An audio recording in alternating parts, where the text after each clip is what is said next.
沉溺係一種溫柔嘅自我欺騙。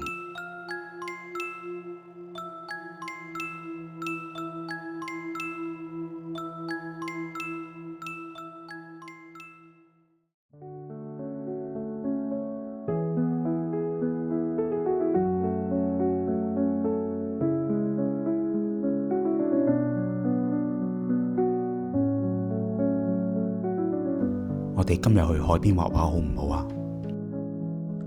你今日好似有啲唔同咗，你講嘢嘅語氣好似我以前。幽默啲、浪漫啲唔好咩？你以前唔會。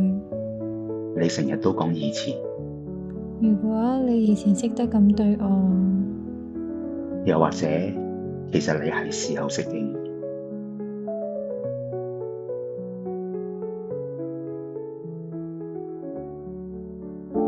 你記唔記得我哋最後一次通話講過咩？唔記得。你點可以唔記得？點解一定要深究呢？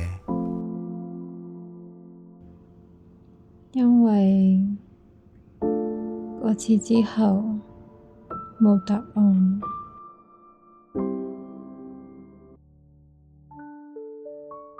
我只係用其他方式回答啫。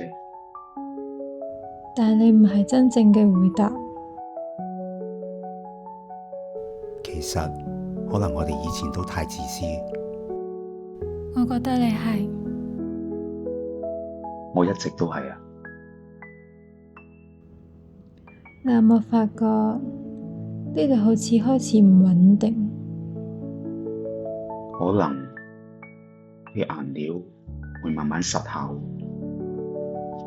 咁點算好啊？